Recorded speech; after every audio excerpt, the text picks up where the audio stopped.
Mä oon Hannele Valkama ja mä pidän esityksen digitaalisesta allekirjoituksesta. Tämä on tehtävä asiantuntijan viestintätaidot kurssia varten. Mikä digitaalinen allekirjoitus sitten on? No, se on digitaalinen tapa allekirjoittaa viesti tai dokumentti sähköisesti. Eli se on keino varmistaa, että viestin lähettäjä on se, joka väittää olevansa, ja viestin sisältö ei ole muuttunut lähetyksen aikana. Se on manuaalista allekirjoitusta helpompi ja turvallisempi. Esimerkiksi jos vaikka manuaalisesti allekirjoitetaan sopimusta, niin silloinhan täytyy paperit tulostaa ja täytyy olla kaikkien allekirjoittajien siellä fyysisesti paikalla. Kun taas digitaalisessa allekirjoituksessa se voidaan hoitaa parilla klikkauksella.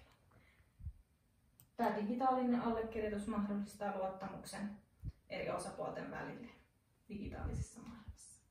Sitten käytäntöön. Eli tarvitaan julkinen avain ja yksityinen avain. Ja nämä muodostaa parin. Yksityinen avain on salainen ja vain viestin lähettäjän tiedossa, kun taas julkinen avain on julkisesti saatavilla.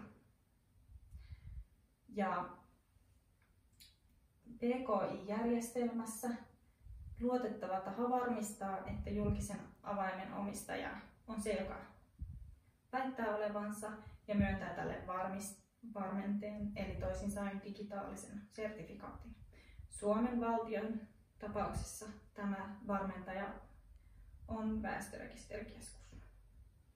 Ja sitten vielä näistä julkisesta avaimesta ja yksityisestä avaimesta, eli ne on tapa salata jokin teksti. Ja tämä salaus toimii niin, että kun julkisella avaimella salataan jokin teksti, niin sitten yksityisellä avaimella se voidaan purkaa ja toisinpäin. Nyt mä avaan vähän tarkemmin, miten tämä toimii.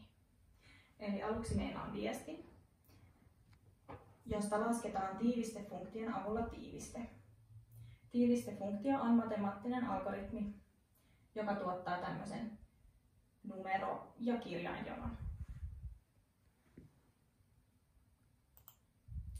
Sitten kun meillä on tämä tiiviste, niin se tiiviste salataan. Tähän käytetään yksityistä avainta, joka on vain viestin lähettäjän tiedossa. Ja tästä salatusta tiivisteestä, tai salattu tiiviste on tosiaan se digitaalinen allekirjoitus. Tämä allekirjoitus liitetään siihen viestiin ja viestin vastaanottaja saa sitten viestin plus salatun tiivisteen. Miten sitten viestin vastaanottaja varmistaa, että tämä viesti oli eheä ja aito? No, hän on saanut sen viestin ja digitaalisen allekirjoituksen. Viestistä voidaan tiivistefunktion avulla laskea tiiviste, niin kuin siinä alussa tehtiin.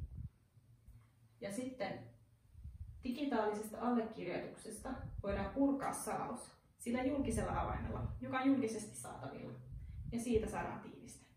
Jos nämä ovat identtiset, sitten tiedetään, että viesti on aito, eli lähettäjä on oikea. Ja viesti on eheä, eli sisältö ei ole muuttunut lähetyksen aikana. Yhteenvetona voidaan siis todeta, että digitaalinen allekirjoitus on semmoinen yksilöllinen tunnus, joka liitetään viestiin.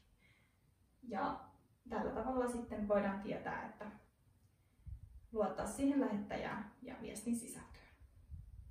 Kiitos.